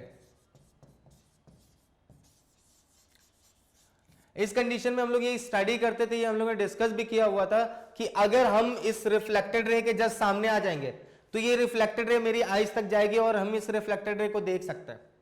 यही था, ठीक है, कि लाइट क्या होती है, इंसिडेंट रे, रिफ्लेक्टेड रे और नॉर्मल, ये सभी क्या होते हैं, एक ही प्लेन में होते हैं। मतलब लाइट रे अगर इधर से आ रही है तो इधर ही जाएगी, मेरी आईज तक नहीं आएगी। और जब तक लाइट मेरी आईज तक नहीं आएगी मुझे नहीं दिखना चाहिए, लाइट नहीं दिखना चाहिए। बट इस फोटो को देखो, इस फोटो में हम कहीं पर भी साइड में किसी भी जगह पर होंगे तो क्या होता है, हमको वो लाइट दिखाई देती है कि लाइट इधर से इधर जा रही है। लाइट इधर से इधर जा रही है तो हमको क्यों दिख रही है, मेरी आईज तक तो आ नहीं रही है। ऑब्जेक्ट को दिखाई देने का क्या मेथड था, यही था ना कि light should fall on that object and after that reflection, after the reflection that should reach to our eyes. But इस कंडीशन में तो लाइट रे देखो उधर से आ रही है, इस तरफ चली गई, बट हमको ये लाइट की पूरा बीम दिखाई देता है। ये क्यों होता है, it is just because of refraction. ये किस लिए हो रहा है, it is just because of scattering. क्यों, क्योंकि उस लाइट रे के पाथ में, उस लाइट रे के पाथ में जितने भी पार्टिकल्स पड़ रहे हैं वो सभी पार्टिकल क्या कर रहे हैं, वो सभी पार्टिकल लाइट को एब्सॉर्ब कर रहे हैं और वापस से री एमिट कर रहे हैं। अब जब वो पार्टिकल वापस से री एमिट करेंगे तो क्या करेंगे, वो सभी डायरेक्शन में करेंगे। अब जब वो सभी डायरेक्शन में करेंगे तो बेसिकली जिस साइड से लाइट आ रही है और दूसरी साइड लाइट जा रही है उसके जस्ट अपोजिट डायरेक्शन में, मतलब सोर्स के अपोजिट डायरेक्शन में तो मैक्सिमम एमिशन होता है, बट दूसरी तरफ क्या होता है, पार्शियल एमिशन होता है। उस कंडीशन में क्या होगा, आप किसी भी तरफ खड़े होते हैं, आप किसी भी तरफ खड़े होते हैं तो आपको लाइट रे का बीम पूरा अच्छे से, लाइट का पूरा अच्छे से डायरेक्शन दिखाई देता है। अच्छा ठीक है, लाइट रे इधर से उधर जा रही है, ठीक है, क्या होता है, लाइट रे दिखाई देती है। फॉर एग्जांपल अगर हम लोग बात करें कि कोई एक कार है, वो किसी रोड से जा रही है जहां पर बहुत ही डस्ट है, उसमें क्या होता है, हेडलाइट के अलावा उसके सामने ट्रायंगुलर शेप की लाइट, उसका हेडलाइट का साइड दिखाई देता है। अच्छा, लाइट का बीम जो है वो इधर से इधर तक है, देखा होगा आप सभी ने, नोटिस किया होगा, ठीक है। कभी क्या होता है, घर के अंदर, रूम के अंदर अगर आप पूरा रूम बंद कर दीजिए, उसको डार्क बना लीजिए और किसी साइड से, किसी ओपनिंग से अगर लाइट आ रही है थोड़ी सी, तो उसमें भी वो लाइट का डायरेक्शन दिखता है। अच्छा, लाइट बीम है, उसमें पार्टिकल छोटे छोटे वहां पर फ्लोट करते हुए डस्ट पार्टिकल दिखते हैं। क्यों, क्योंकि वो जो पार्टिकल्स है वो क्या कर रहे हैं, वो लाइट को एब्सॉर्ब कर रहे हैं और वापस उसको री एमिट कर रहे हैं। जब वो उसको वापस से री एमिट करेंगे तो वो हमको दिखाई देंगे, ठीक है। ये बहुत ही सारे एग्जांपल्स हैं जो स्कैटरिंग के आपको देखने को मिलेंगे और इसी पूरे फेनोमेना को हम लोग बोलते हैं टिंडल इफेक्ट। ये टिंडल इफेक्ट क्या होता है, यही सारा फेनोमेना जो हम लोगों ने अभी डिस्कस किया। चलो देख लेते, किसी को कोई प्रॉब्लम तो नहीं है। okay, Xavier, the best example of Tyndall effect is torch and hand. Exactly, बिल्कुल। सनसेट वाला कॉन्सेप्ट, ओके। अच्छा तुषार, सनसेट वाला concept, let me check this one. Sir आपकी आवाज़ नहीं आ रही है, देख लेता हूँ।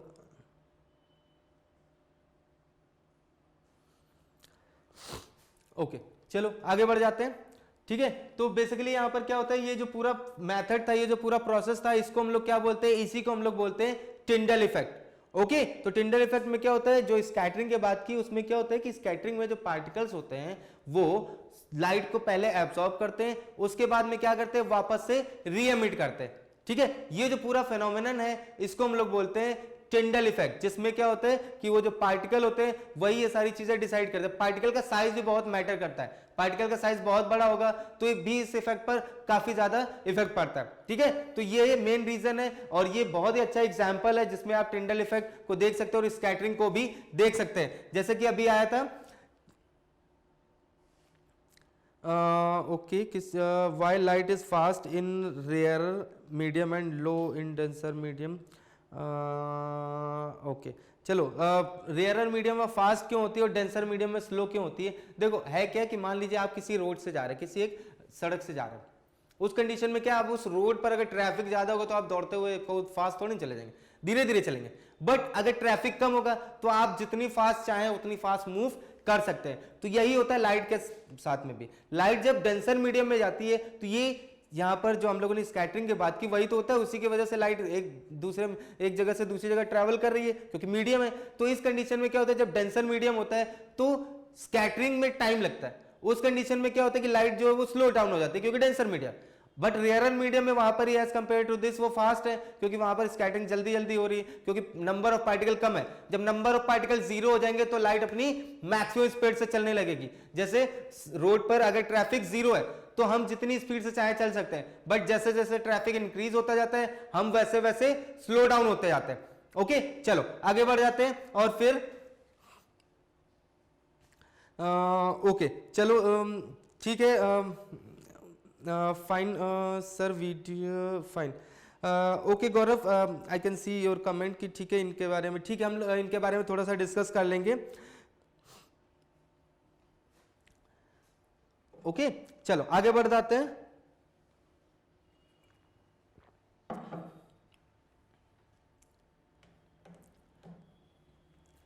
टिंडल इफेक्ट, ठीक है। तो टिंडल इफेक्ट क्या होता है, टिंडल इफेक्ट में जो पाथ होता है in Tyndall effect, basically what happens in the Tyndall effect, because of scattering we can see the path of light ray. This can be happen just because of scattering and this phenomenon is called scattering of light और Tyndall effect। इसी को हम लोग बोलते हैं Tyndall effect. तो Tyndall effect के according क्या होता है, जब लाइट रे एक मीडियम में ट्रैवल करती है तो उसमें जो पार्टिकल्स होते हैं, ठीक है, कोलाइडल पार्टिकल्स जो होते हैं वो क्या होते हैं, वो लाइट को पहले एब्सॉर्ब करते हैं वापस से री एमिट करते हैं। इस वजह से क्या होता है, हम उस लाइट के पूरे पाथ को देख सकते हैं, ठीक है। This effect is possible just because of those particles और इसी को हम लोग बोलते हैं टिंडल इफेक्ट। ओके आई होप आपको मिल गया होगा। Fine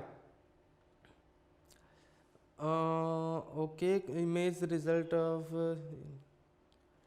Tyndall effect image.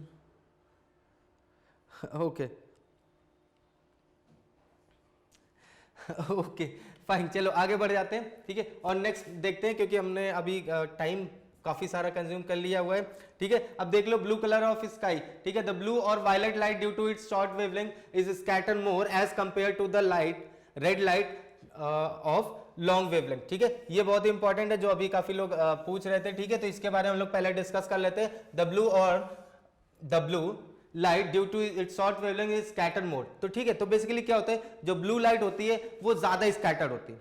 अब जब ब्लू लाइट ज्यादा स्कैटर्ड होगी तो मतलब स्कैटर मतलब क्या हुआ, पार्टिकल जो है वो ब्लू लाइट को ज्यादा एब्जॉर्ब करेंगे और उसको ज्यादा एमिट करेंगे इधर उधर, ठीक है। तो इस कंडीशन में क्या होगा, जो ब्लू लाइट है वो हमें चारों तरफ से मिलेगी। मान लीजिए मेरे आसपास में बहुत सारे पार्टिकल्स हैं, अब सभी पार्टिकल जो है वो व्हाइट लाइट तो एब्जॉर्ब कर रहे हैं, बट एमिशन किसका ज्यादा कर रहे हैं, ब्लू लाइट का। तो बेसिकली क्या वो मेरे चारों तरफ से क्या होगा, मुझे जब ब्लू लाइट ज्यादा मिलेगी तो क्या होगा, उस कंडीशन में हमको सभी चीजें ब्लू ब्लू दिखाई देंगी। यही रीजन है कि जो ब्लू स्काई है वो ब्लू दिखाई देता है कब, इस कंडीशन कब, जब दिन के टाइम होता है, दिन के टाइम पर ही।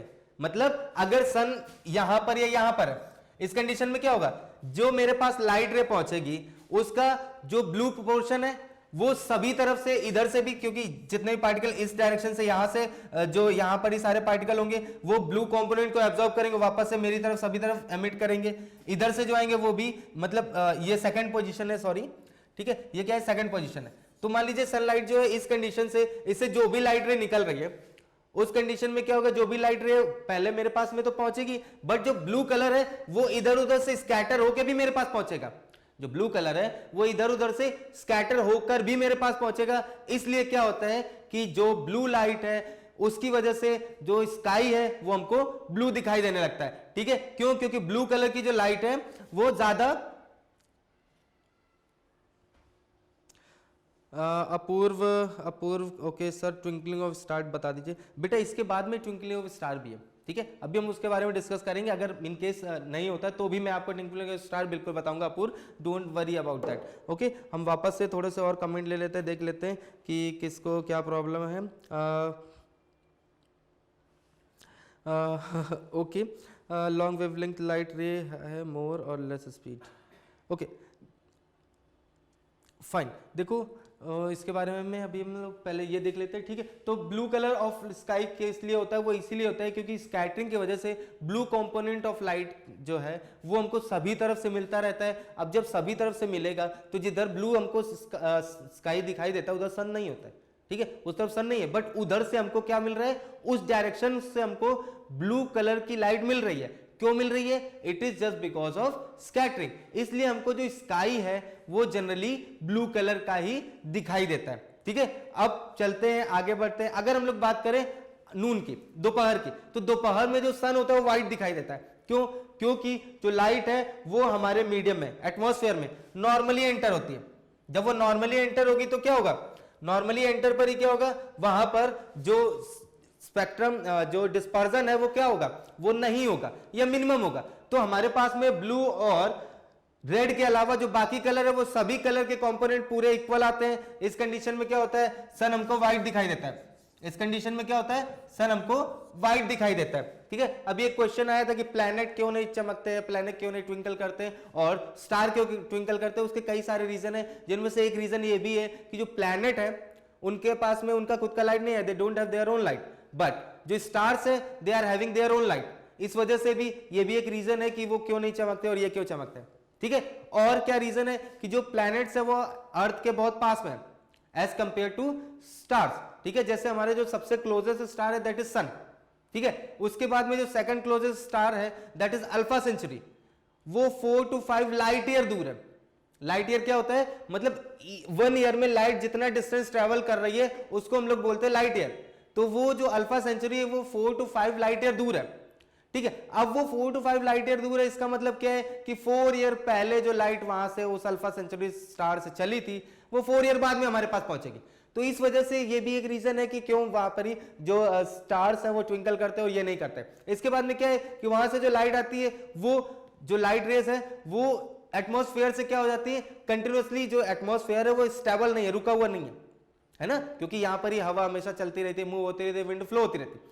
इस कंडीशन में क्या होता है, जब विंड फ्लो हो रही है, एयर फ्लो हो रही है, तो वहां से जो लाइट आ रही है, मान लीजिए लाइट को आते आते इतना हमारा इतना ज्यादा ऊंचा जो एटमॉस्फेयर है बहुत ही लंबा है, उस कंडीशन में क्या होता है, जो लाइट रे आ रही है धीरे धीरे उसके बीच का जो रास्ते का जैसे वो एटमॉस्फेयर में आती है तो जो उसके रास्ते का जो एटमॉस्फेयर वो कंटिन्यूअसली इधर उधर शिफ्ट हो रहा है। इस कंडीशन में क्या होता है, वो कभी लाइट रे हमारे पास पहुंचती है, कभी इधर रिफ्रैक्ट हो गई, कभी दूसरी तरफ रिफ्रैक्ट हो गई, क्योंकि जो अपर सरफेस है एटमॉस्फेयर का उसको रेयर मीडियम बोलते हैं क्योंकि वहां की डेंसिटी कम है, और जो लोअर रीजन है मतलब अर्थ के क्लोज का रीजन है वहां की जो एयर की डेंसिटी है वो ज्यादा है। ओके चलो अब हम लोग आगे बढ़ते हैं और नेक्स्ट देखते हैं। नेक्स्ट क्या है, red colour of this red colour of sun at sunrise and sunset. अब रेड कलर ऑफ सन क्यों होता है, इस कंडीशन को देख लीजिए। ऐसे में क्या होता है कि जो सन होता है वो हॉरिजॉन के जस्ट पास में होता है। जब हॉरिजॉन के पास में होता है तो क्या होता है, सन से जो लाइट रे चल रही है, सन से जो भी लाइट चल रही है वो क्या करती है, वो हमारे पास में पहुंच रही है।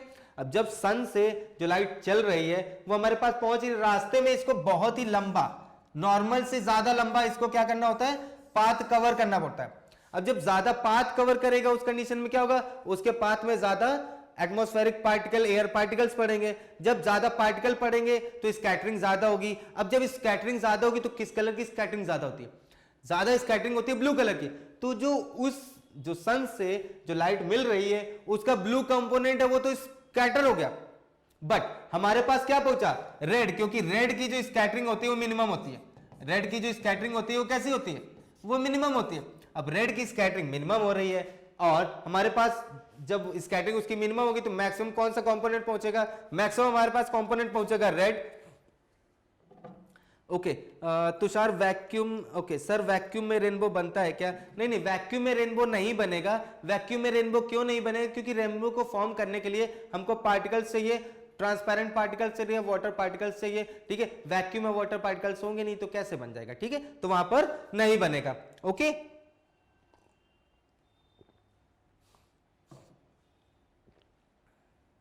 ओके तुषार, उसमें नहीं बनेगा।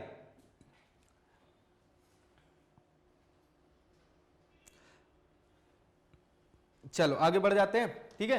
अब हम लोग इसके बारे में sunrise, red colour of sunrise और सनसेट क्यों होता है ये भी देख लिया कि बेसिकली क्या होता है, मॉर्निंग में जो सन है उससे जो लाइट रे चलती है वो मैक्सिमम डिस्टेंस कवर करती है किसमें, एटमॉस्फेयर में, जिस वजह से जो ब्लू कंपोनेंट है लाइट का वो स्कैटर हो जाता है, हमारी आइज तक जो पहुंचता है दैट इज रेड, क्योंकि रेड कलर का जो वेवलेंथ है वो ज्यादा है, मैक्सिमम है, इसलिए उसका स्कैटरिंग मिनिमम होता है। ओके चलो ठीक है, तो student it was all about this thing, जो ह्यूमन आई से रिलेटेड चैप्टर था, ठीक है, उससे रिलेटेड ये सारी चीजें हम लोगों ने डिस्कस कर ली, ठीक है। ट्विंकलिंग ऑफ स्टार के बारे में भी आपको काफी सारी चीजें पता चल गई। ओके तुषार सर वैक्यूम में रेनबो बनता है क्या? नहीं नहीं बिल्कुल नहीं बनता है भाई, बिल्कुल नहीं बनता है, ठीक है। क्यों नहीं बनता है? देखो रेनबो बनने के लिए हमको क्या चाहिए, सनलाइट चाहिए, चलो वैक्यूम में सनलाइट तो लेकर आ गए, बट वैक्यूम में वाटर ड्रॉपलेट इतना दूर दूर ऐसे कैसे अरेंज कर सकते हैं, ठीक है। इस वजह से क्या होगा, वहां पर नहीं होगा, ठीक है, सबसे बड़ा रीजन। चलो अच्छा तुषार आंसर मिल गया, चलो ओके ओके गुड, ठीक है। तो ये सभी चीजें थी। अब अगर हम लोग बात करें यहाँ पर जो इको सोर्स ऑफ एनर्जी था, ठीक है, सोर्स ऑफ एनर्जी में आपको केवल दो चीजें स्टडी करनी है, ठीक है। एक तो ओजोन डिप्लीशन और दूसरा जो है वो इकोसिस्टम। अब इकोसिस्टम क्या होता है, जिस एनवायरनमेंट में हम लोग रहते हैं और बाकी सारे लिविंग और नॉन लिविंग चीजें अवेलेबल है वो इकोसिस्टम हो गया। बिल्कुल सिंपल सा टॉपिक है, ठीक है। आई डोंट थिंक कि किसी को प्रॉब्लम हो। ओके सर वैक्यूम में लाइट ट्रेवल करेगी? बिल्कुल करेगी। अगर वैक्यूम में लाइट ट्रेवल नहीं करती तो अर्थ तक कैसे पहुंचती है ना अनस? अर्थ तक क्यों पहुंचती? क्योंकि light can travel in vacuum. Okay Anas मिल गया आंसर? ओके फाइन, देख लेते हैं बाकी सारे कलर स्कैटर नहीं होते हैं क्या? बाकी सारे कलर्स भी स्कैटर होते हैं, बट सबसे ज्यादा स्कैटर होता है, मैक्सिमम स्कैटरिंग होती है ब्लू कलर के, ठीक है। और जो मिनिमम स्कैटरिंग होती है वो किसकी होती है? रेड कलर की।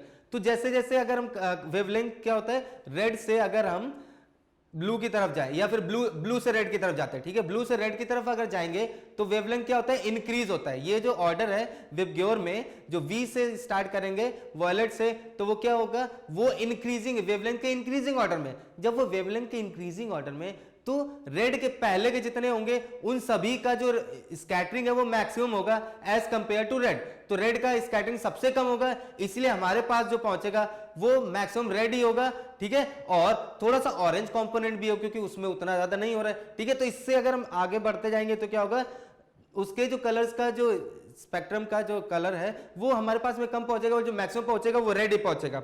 ओके डबल रेनबो किस कंडीशन में बनता है? ये काफी सारी कंडीशन पर डिपेंड करता है। इवन कई बार तो ये भी होता है कि आप किसी एक पोजीशन से रेनबो देखें, वहां से आपको दिख रहा है, आप थोड़ा सा अपने आप को शिफ्ट कर दें तो आपको रेनबो नहीं दिखाई दे, तो वहां पर वही लॉ ऑफ रिफ्लेक्शन और काफी सारी चीजें वहां पर आने लगती हैं। ओके ओके ठीक है, तो यहां पर ये हो गया, बट हम लोग आगे बढ़ते हैं, ठीक है। रेनबो बनने की कंडीशन क्या होगी? रेनबो बनने की कंडीशन देखो, सबसे इंपॉर्टेंट कंडीशन क्या है, उस समय एटमॉस्फेयर में वाटर ड्रॉपलेट होना चाहिए। इसीलिए क्या होता है, जब बारिश होती है तभी क्या होता है, उसी कंडीशन में हमको रेनबो दिखाई देता है। इसके अलावा क्या होता है, रेनबो के लिए एक स्पेसिफिक कंडीशन होती है, एक स्पेसिफिक डायरेक्शन होगी जहां से आप देखेंगे, जैसे हम लोग बात कर रहे थे ना अभी जब रेनबो वाला पोर्शन डिस्कस किया था, कि किस कंडीशन में आपको रेनबो दिखाई देगा। जब आप एक डायरेक्शन में होंगे, लाइट रे इधर से आ रही है, मान लीजिए यहाँ पर वाटर ड्रॉपलेट है, लाइट रे इधर से आई, यहाँ वाटर ड्रॉपलेट में गए और इस तरफ आ गई, तो यहां पर अगर मैं हूं तो मुझे रेनबो दिखाई देगा। मैं आपके उधर या इधर दूसरी कंडीशन पे चला जाऊंगा तो मुझे रेनबो नहीं दिखाई देगा, बट इसका मतलब ये थोड़ी रेनबो बन नहीं रहा है, ठीक है, तो रेनबो बन रहा है, बट मेरी पोजीशन भी कई बार ये डिसाइड कर देती है मुझे रेनबो दिखाई देगा कि नहीं दिखाई देगा। ठीक है, ऐसा जनरली क्या होता है जहां पर फाउंटेन्स वगैरह होते हैं वहां पर भी आप देखेंगे कि इवनिंग में कई बार आपको देखने को मिलेगा कि रेनबो फॉर्म हो रहा है। आप एक जगह से देखेंगे तो रेनबो का डायरेक्शन अलग होगा, दूसरी जगह से देखेंगे तो रेनबो का डायरेक्शन अलग हो जाएगा, या आप कई बार क्या होता है कि रेनबो एक ही जगह से दिख रहा है दूसरी जगह नहीं दिख रहा है, फाउंटेन की कंडीशन में भी। तो ये कई सारी चीजें डिपेंड करती है। वॉयलेट तो ब्लू से ज्यादा स्कैटर होता है, तो स्काई वॉयलेट क्यों नहीं होता है? ओके, बेसिकली हमारी आईज की सेंसिटिविटी भी कई चीजें डिसाइड करती है। ठीक है, वॉयलेट जो है उसका जो स्ट्रोक है वो कम है ना, बट ब्लू जो है वो ज्यादा डार्क होता है, इस वजह से क्या होता है कि हमको ब्लूइश दिखता है, बट एक्चुअल ब्लू नहीं होता है, वो वॉयलेट की तरफ टेंड करता है ना। ब्लू मतलब एकदम ब्लू नहीं होता है ना, ब्लू के कई सारे शेड होते हैं, तो वॉयलेटिश ब्लू होता है। ठीक है, वो एक्चुअली ब्लू नहीं होता है। ठीक है, चलो I don't understand why sun appears, let me see, appears white at midday। अच्छा, white at midday क्या होता है? देखो क्या है कि हम लोगों ने ये चीज डिस्कस किया था कि रिफ्रैक्शन कब मैक्सिमम होता है, जब किसी एक सरफेस से दूसरे सरफेस में सॉरी एक मीडियम से दूसरे मीडियम में वो ऑब्लाइकली मतलब किसी एक एंगल पर जाए। अब मिड डे में क्या होगा, मिड डे में क्या हो रहा है, इस कंडीशन में मान लो लाइट जो है वो यहाँ से ऐसे डायरेक्ट आ रही है। अब ये जो है ये मेरा एटमॉस्फेयर है, ये नॉर्मली एंटर हो रही है ना, जब नॉर्मली एंटर होगी तो क्या होगा, जब नॉर्मली एंटर होगी तो उस कंडीशन में अगर हम बात करें रिफ्रैक्शन की, तो रिफ्रैक्शन हो नहीं रहा है ना, स्कैटरिंग तो हो रही है। ठीक है, बट हमारे पास ब्लू लाइट तो पहुंच रही है, रेड भी पहुंच रही है, सारे कलर्स की लाइट पहुंच रही है, इसलिए क्या होता है कि वहां पर हमको जो सन है वो व्हाइटिश अपीयर होता है। और एक रीजन और है कि इस कंडीशन में ये जो डिस्टेंस ट्रेवल कर रही है हमारे एटमॉस्फेयर के अंदर, that is least distance travel करने की वजह से क्या होता है कि सभी कलर की जो लाइट है वो एटलीस्ट हमारे पास पहुंचती है और हमें दिखाई देती है। रेनबो कंप्लीट 360 नहीं 360 पूरा नहीं करता है सर जी, इसको बता। अच्छा, टेस्ट होगा, उसके लिए भी जो टेस्ट है उसके भी जो डेट्स है वो आपको जो आपके पास में ऐप है ना, उस ऐप पर आपको पता चल जाएगा। उमेर खान, ओके चलो उमेर खान अपना क्वेश्चन क्या है एक बार वापस से सेंड कर दो, हम लोग बिल्कुल उसको भी डिस्कस कर लेंगे। ठीक है, तो बेसिकली हम लोग थोड़ा सा डिस्कस कर लेते हैं इकोसिस्टम के बारे में भी। ठीक है, तो इकोसिस्टम में कुछ है नहीं, बट हम लोग जो डिस्कस करेंगे वो इससे जो नेक्स्ट वाला पोर्शन है उसके लिए ओजोन डिप्लीटेशन के बारे में। तो ओजोन डिप्लीशन क्या है, जो अर्थ है उसके ऊपर ओजोन लेयर है, ओजोन क्या होती है, ozone that is O3। Okay, Tyndall effect, okay Abhijeet बोल रहे टिंडल इफेक्ट एंड स्कैटरिंग। तो देखो टिंडल इफेक्ट क्या है, टिंडल इफेक्ट में हम लोग स्कैटरिंग पहले देखो, स्कैटरिंग में क्या होता है हम लोग पार्टिकल की बात करते हैं, पार्टिकल जो लाइट एब्जॉर्ब कर रहा है वापस से री एमिट कर रहा है। टिंडल इफेक्ट में क्या होता है, उस पूरे सिस्टम में जितने पार्टिकल हैं वो सारे पार्टिकल क्या करेंगे, लाइट जिस पर पड़ेगी वो लाइट को एब्जॉर्ब करेंगे, एमिट करेंगे, उसकी वजह से हम उस पूरे इफेक्ट को मतलब उस पूरी बीम को, लाइट की बीम को देख पा रहे हैं, उसके पाथ को देख पा रहे हैं, इस इफेक्ट को बोलते हैं टिंडल इफेक्ट। ओके, और स्कैटरिंग में क्या होगी, पार्टिकल की बात करेंगे, जो पार्टिकल होते हैं लाइट को एब्जॉर्ब करते हैं वापस से री एमिट करते हैं, ये बेसिक डिफरेंस है। Okay okay Abhijeet, okay sir, okay listen, हाँ बोलो अभिजीत क्या होगा, स्पीड इज ओके। देखो अब इसके लिए एक फॉर्मूला होता है, ठीक है, ये आप अपने हायर क्लासेस पढ़ेंगे, v equals to f lambda.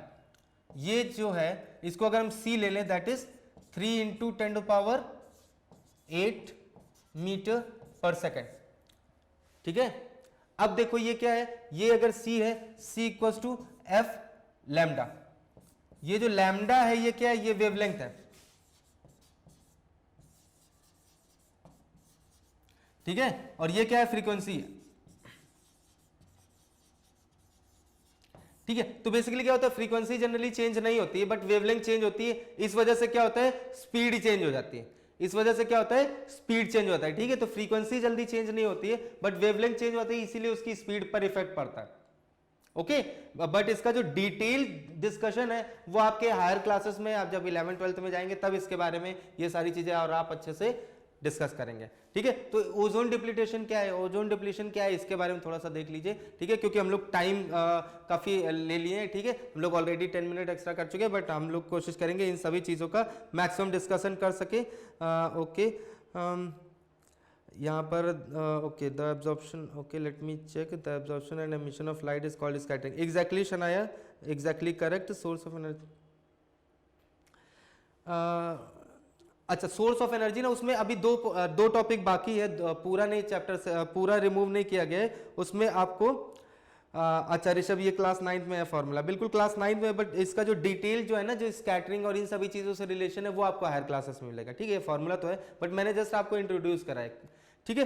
और अभी 10th में अभी आपके कोर्स में भी नहीं है, ठीक है। तो इसमें जो इकोसिस्टम है उसमें आपको एक चीज पढ़ना है, जो ओजोन डिप्लीशन है वो पढ़ना है, ठीक है। उसमें क्या है कि जो ओजोन लेयर है दैट इज O3, ठीक है। अर्थ के अपर सरफेस पर ही क्या है, ओजोन लेयर है वो O3 है, ठीक है। O3 से बनाया हुआ है। तो O3 बनता कैसे, जो ऑक्सीजन है वो एटमॉस्फेयर में है, ठीक है। अब वो जो ऑक्सीजन है वो अल्ट्रावायलेट रेज से रिएक्शन करके क्या बनाता है, यूवी रेज से रिएक्शन करके O3 बनाता है, ओजोन बनाता है, ठीक है। अब ये जो ओजोन है इसका कुछ थिकनेस है, बट क्या है कि ये कंटिन्यूअसली, इसका जो थिकनेस है हमारे अर्थ के ऊपर, ये कंटिन्यूअसली क्या हो रहा है, थिक होता जा रहा है, थिन होता जा रहा है, पतला होता जा रहा है। क्यों?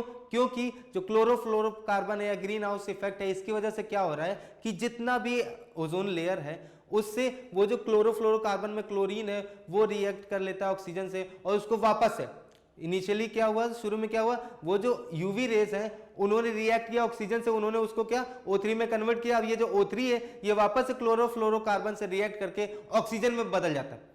अब जब ये ऑक्सीजन में बदल रहा है, इसका रेट ज्यादा है, ऑक्सीजन में कन्वर्ट होने का रेट ज्यादा है, बट जो O3 है उसमें कन्वर्ट होने का रेट कम है। इसलिए क्या हो रहा है कि कंटिन्यूअसली जो ओजोन लेयर है वो थिन होती जा रही है, पतली होती जा रही है, और जैसे जैसे ये पतली हो जा रही है, जैसा कि हम सभी जानते हैं, आप भी जानते हैं कि जो यूवी रेस है उससे काफी सारे स्किन डिसीजेस प्लांट्स को, और स्किन डिसीजेस हम लोगों को और प्लांट्स को काफी सारे हार्म होते हैं, ठीक है। तो ये सारी चीजें कंटिन्यूसली हो रही हैं, इसलिए ओजोन लेयर डिप्लीशन जो है वो बहुत ही हार्मफुल है, जिसके लिए काफी सारे लोगों ने काफी सारे रूल बनाए हुए हैं, ठीक है। और जो CFC है, क्लोरोफ्लोरोकार्बन है, वो जिन जिन चीजों से जहां जहां से एमिट हो रही है उसको क्या करना है, हमको क्या करना है, कंट्रोल करना है।